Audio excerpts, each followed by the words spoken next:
தொடர்ந்து முக்கிய செய்திகள் 25 செய்திகளை பார்க்க இருக்கிறோம். செய்திகளை பார்க்கலாம். புதுக்கோட்டை அருகே லாரி ஏற்றிக் கொல்லப்பட்ட சமூக செயற்பாட்டாளர் ஜகபர் அலியின் உடலை மீண்டும் தோண்டி எடுத்து ஆய்வு நடைபெற்று வருகிறது. இவர்களோடு இணைந்திருக்கிறார் நீதியரசன் சாதிக். அவரோடு பேசலாம். வணக்கம் நீதியரசன் சாதிக். தற்பொழுது ஜகபர் அலியின் உடலை மீண்டும் தோண்டி எடுத்து எக்ஸ்ரே மற்றும் ஸ்கேன் செய்ய வேண்டும் அப்படின்னு ஏற்கனவே உத்தரவு பிறப்பிக்கப்பட்டிருந்தது. தற்பொழுது அந்த ப்ராசஸ் நடைபெற்று வருகிறது. அங்கு யார் யாரெல்லாம் இருக்கிறாங்க, என்ன விவரம்?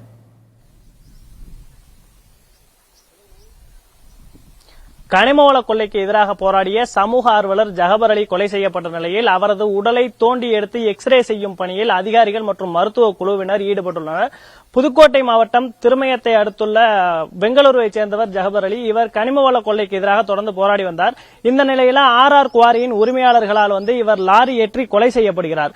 இந்த கொலை வழக்கில் குவாரியின் உரிமையாளர்கள் ராசு ராமையா, ராசு மகன் தினேஷ் மற்றும் லாரி ஓட்டுநர் காசிநாதன் உள்ளிட்ட 5 பேர் கைது செய்யப்படுகின்றனர்.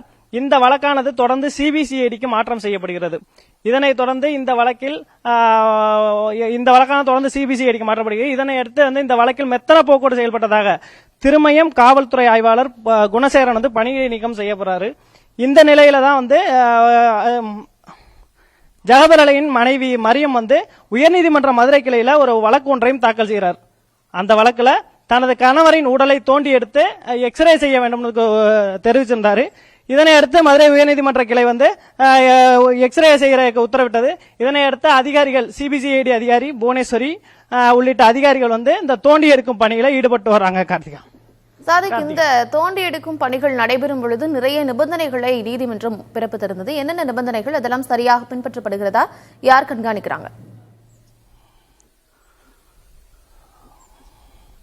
செய்தியாளர்களோ உள்ளது புகைப்படம் எடுக்கிறதுக்கு யாருக்கும் அனுமதி கிடையாது. அதே போல காவல்துறையினர் இந்த இடங்கள்ல பாதுகாப்பை பலப்படுத்தி தடுப்புகள் அமைச்சு ஏற்படுத்தியிருக்காங்க. அதே போல உறவினர்களே அதுக்குள்ள யாரும் அனுமதிக்கப்படவில்லை. அதாவது அந்த குறிப்பிட்ட சிலரை தவிர யாரும் அனுமதிக்கப்படவில்லை. இந்த சாலை புதுக்கோட்டை மாவட்டம், அதாவது பெங்களூர்ல இருந்து கோணாப்பட்டு செல்லக்கூடிய சாலையா இருக்கு. இந்த சாலையின் வழியாக கூட யாரும் செல்வதற்கு அனுமதிக்கப்படவில்லை. காவல்துறையினர் தொடர்ந்து இந்த இதை கண்காணிச்சுட்டு வராங்க. அதே போல தொடர்ந்து பலத்த பாதுகாப்போட இந்த ஏற்பாடுகள் இந்த பரிசோதனை நடைபெற்று வருகிறது. தொடர்ந்து மருத்துவத்துறை அதிகாரிகளும் அதே போல திருமயம் வட்டாட்சியர் ராமசாமி உள்ளிட்டவரும் அவருடைய தலைமையில தான் இந்த ஆய்வானது நடைபெற்று வருகிறது. கார்த்திகா, சமூக செயற்பாட்டாளர் ஜகபர் அலியின் உடலை மீண்டும் தோண்டி எடுத்து எக்ஸ்ரே மற்றும் ஸ்கேன் செய்யும் பணிகள் தற்பொழுது அங்கு நடைபெற்று வருகின்றன. நீதிமன்ற உத்தரவின்படியே மிகுந்த நிபந்தனைகளுக்கிடையில் இந்த பணிகள் நடைபெற்று வருகின்றன. விவரங்களை வழங்கியமைக்கு நன்றி சாதிக்.